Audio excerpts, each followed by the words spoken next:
Aujourd'hui, pour l'émission, on va venir visiter un centre équestre pour faire une activité parents et enfants.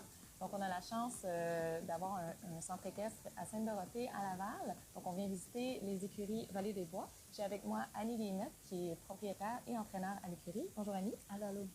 Donc, merci de nous recevoir. Ça fait plaisir. Donc, aujourd'hui, justement, on va faire une activité parents et enfants. Oui. Au centre équestre, c'est une activité que vous faites déjà. Vous faites déjà des cours des parents et des enfants. Oui, on a ouvert, l'écurie est ouverte depuis le début des années 2000. Et puis, notre école d'équitation est partie à partir de cette date-là. Et on a une quinzaine de chevaux sur l'école. Et puis, on offre la chance, 7 jours semaine, des cours de groupe et des cours privés pour les jeunes enfants à partir de 8 ans et plus. Et à partir de là, ils peuvent prendre leur cours, c'est d'une durée d'1 heure. Et on leur montre vraiment au complet comment brosser un cheval, comment les sceller, l'approche, la sécurité envers le cheval. Et ensuite, ils peuvent participer aussi à 1 heure de leçon sur le cheval par après. Donc, on n'a pas besoin déjà d'avoir une base. On peut venir être complètement débutant, d'avoir jamais monté un cheval. Effectivement. Tu peux être à zéro, aucune connaissance, puis on peut vous monter graduellement, juste que ce soit par plaisir ou un but ou un objectif à long terme de faire la compétition ou juste pour le plaisir aussi. Et puis, il y a plusieurs types d'équitation. En fait, ici, je pense que c'est de la selle anglaise. On ne fait pas de selle western. On fait pas... Non, exactement. Nous, on est spécialisé en chasseur-sauteur. Alors, c'est pour ça, mais on fait un petit peu aussi de dressage à ce niveau-là. C'est pour ça qu'on a une école d'équitation, mais il existe plusieurs disciplines, comme tu dis, western, ou faire du running, du baril. Nous, c'est vraiment l'inverse. Donc, on ne peut pas venir faire des randonnées. Non, nous, vraiment... on est trop près, dans la campagne, mais près de la ville, alors on n'a pas de randonnée ici.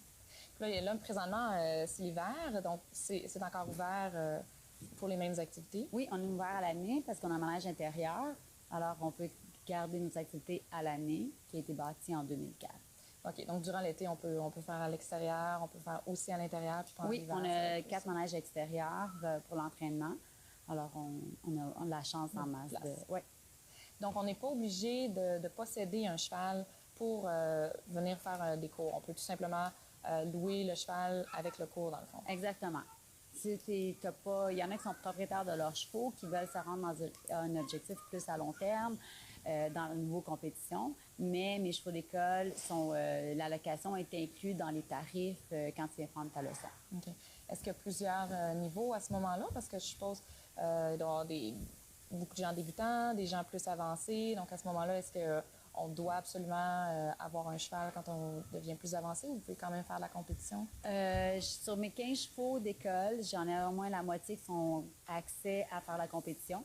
Alors, ça dépend des gens, de leurs objectifs personnels. S'il y en a que je vois qui ont le potentiel, que les parents sont prêts à s'investir, que les enfants aiment vraiment au niveau de la passion de l'animal, j'ai certains chevaux et poneys qui sont éligibles pour faire aussi de la compétition pour leur calibre à eux. OK.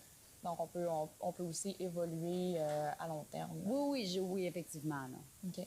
Est-ce que c'est un sport qu'on va pratiquer plusieurs fois par semaine? Qu'est-ce qu'on va recommander pour les gens? Dans n'importe quel sport, on recommande toujours au minimum 2 fois par semaine. Parce qu'à chaque fois, une semaine, c'est le temps de revenir la semaine d'après. Au moins pour les 10 premières leçons, 2 fois par semaine. Après ça, on peut les tirer à 1 fois par semaine. Pour devenir plus à l'aise, plus rapidement. Oui, exactement. Pour pas recommencer à zéro à chaque fois que tu reviens. Puis c'est important parce que plus tu en fais, plus tu prends confiance. Puis la chimie aussi avec le cheval. Parce qu'on est quand même 3, on est à travail d'équipe. Le cavalier, le cheval, puis l'entraîneur. Fait qu'il faut être capable de gérer ça dans 1 heure de leçon. Puis que ce soit tout confortable, que tout le monde ait 3 soit de bonne humeur cette journée-là. Oui, parce que justement, on parle de chimie. Justement, les chevaux sont tous différents, ils ont leur personnalité.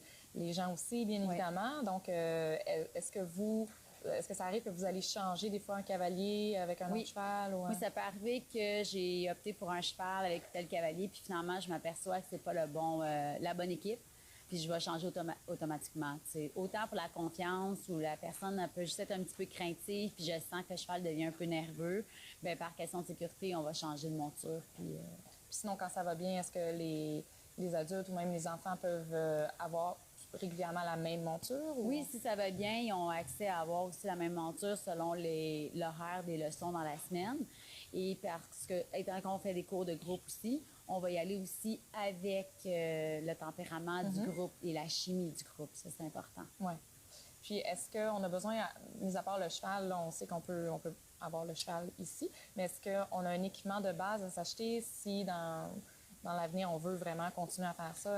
Oui, idéalement, c'est mieux de se procurer, comme dans n'importe quel sport, le bon vêtement, la bonne botte qui est important avec le talon, justement, pour éviter le pied de glisser. Ça permet à garder aussi la cheville en place quand la botte est un petit peu plus haute aussi. La bombe aussi, qui est très important. Qui est le chapeau protecteur. Oui, qui est le chapeau protecteur pour les autres, un peu comme le vélo. Ouais. Ça, c'est très bien. Et ensuite, c'est sûr que juste une veste ajustée pour pas qu'il y ait rien qui ait de fluff-flop pour effrayer aussi les chevaux quand on est dessus.